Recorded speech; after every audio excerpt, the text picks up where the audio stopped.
In this video, I will give you my 3 reasons why you can and should learn Chinese.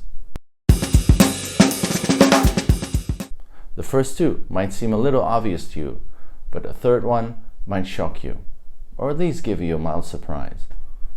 Stay tuned to find out more. China is a very large country. I probably don't have to tell you that. And in that country there are so many people that speak Chinese, of course. But outside of China, there are many other places where they also speak Chinese. Countries like Taiwan, Singapore, and Malaysia, they speak Chinese there among several other languages. But also, there's a large diaspora of Chinese people hundreds of years ago until now that went across the globe. And they have Chinese communities in other countries, in Canada, in the United States, in England, other countries as well. And you will meet and greet other Chinese-speaking people there. I don't want to confuse Chinese-speaking with Chinese, as in they have a Chinese passport. Although ethnically they are linked to China, they have their roots in China, their ancestors came from China, and some people also identify themselves as Chinese, although they don't live in China, but they might hold a different passport. They might have an American passport or Canadian passport or a Taiwanese passport, but they might still identify themselves as Chinese, but at least they will speak Chinese. For instance, Taiwan, originally there were no Chinese people there. They only started coming over when the Dutch, who had a colony in Taiwan, went to Fujian to find a workforce for them to build houses and work the fields, etc. in Taiwan. Even before that, Chinese people went over sometimes to Taiwan, but they were afraid to because they were headhunters there. So many Chinese who went to Taiwan, even government officials, got beheaded and were never seen again.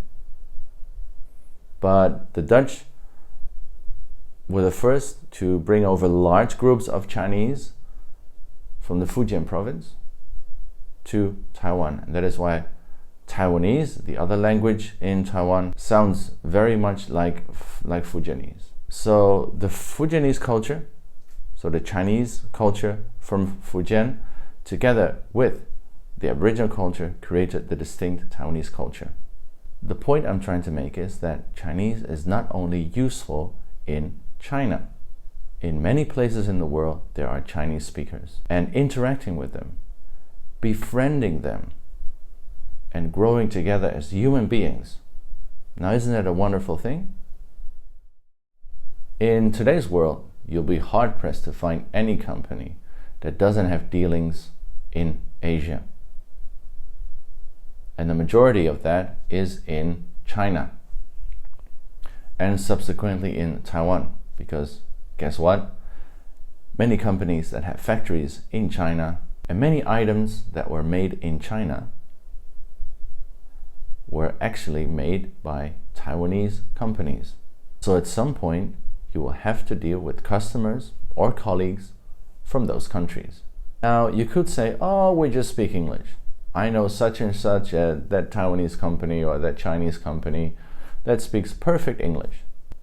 But I speak from experience that a lot of doors stay closed until you say 芝麻开门. That is Chinese for open sesame. What I mean to say is that when you open your mouth and Chinese comes out, doors that were previously locked to you now open. Things go a lot easier and a lot smoother. And also, it shows that you care about your colleagues, you care about your customers, and you're interested in their culture. That's also a bit of politeness, which is very important, not only the language aspect, but also the cultural aspect. If you learn Chinese and you talk to Chinese customers, Chinese colleagues, it gives them a lot of face that you are interested in their culture and try to speak their language. and it also gives you face. So it's a win-win situation. So what are you waiting for? Go learn Chinese. I guess that many people watching this video grew up in a country where they speak a language like English or German, French, maybe even Korean or Japanese, a language with an alphabet. And most of the people would speak a language that is based on the Greek alphabet, the ABC. Or you have acquired that language later in life. But you might never have encountered a language that has no alphabet, like Chinese.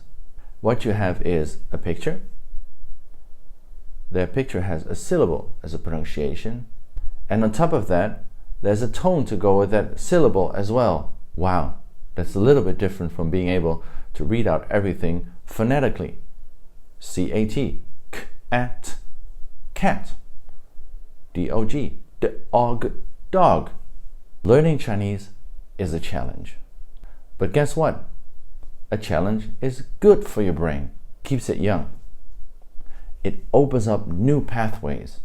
You will train your brain to think in ways it has never thought before. You are building a smarter you. Anyone can do it.